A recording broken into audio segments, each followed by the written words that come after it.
Students, today I am going to teach you the methods of asexual reproduction. What is asexual reproduction? Asexual reproduction is the process by which a single organism produces genetically identical offspring. This type of reproduction is most common in single-cell organisms like bacteria, but can be found in more complex organisms as well. Asexual reproduction does not involve the fusion of gametes.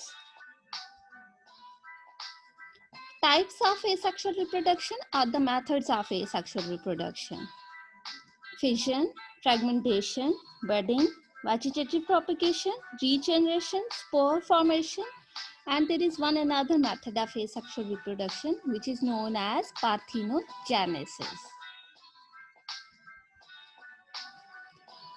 The number one is fission, binary fission. It means division into two. It is the simplest and most common method of asexual reproduction. It occurs in prokaryotes, bacteria, many unicellular eukaryotes, for example, protozoans, and some invertebrates also reproduce by this method. In the parent cell, DNA duplicates and the cytoplasm starts dividing. And in the result, two daughter cells are produced which are exactly identical to the parent cell. The next is fragmentation.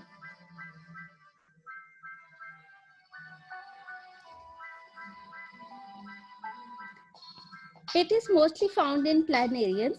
In this, the planarian body breaks into many pieces instead of two. It will also be called as fragmentation. Each piece develops into a mature worm and the process is repeated.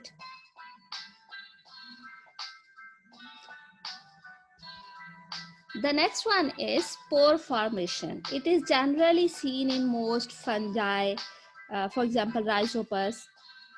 When Rhizopus reaches reproductive age, its body cells form thick-walled spore sacs called sporangia. Inside each sporangium, a cell divides many times and form many daughter cells called spores. Each spore is covered with a thick wall called cyst, and it can survive unfavorable conditions. When sporangia are mature, they burst and release spores. Under favorable conditions, the spores germinate and develop into new rhizopus. Parthenogenesis. It is also considered as a form of or as a type of asexual reproduction. In it, an unfertilized egg develops into new offspring. Some fish, frogs, insects reproduce by means of parthenogenesis. Similarly, queen honeybee lays egg in the cells of honeycomb. Many eggs remain unfertilized and develop into haploid male drones by parthenogenesis. At the same time, some eggs are fertilized by male bees and these develop into diploid females, new queen and worker bees.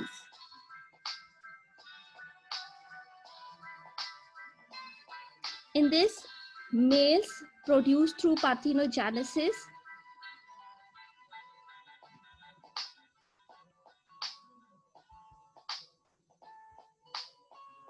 The next method of asexual reproduction is budding.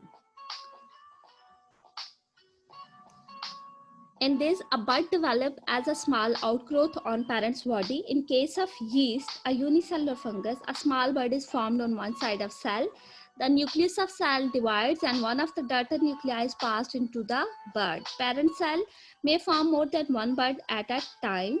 Each bud enlarges and develops the characteristic of parent organism. The bud may separate from parent body. In some cases, the buds never separate and as a result, colonies of individuals are formed.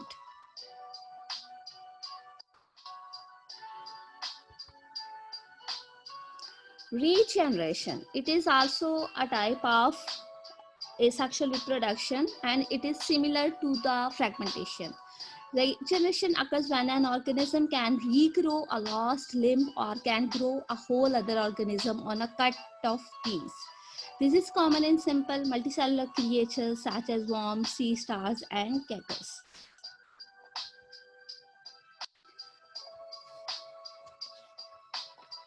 And the last method is vegetative propagation.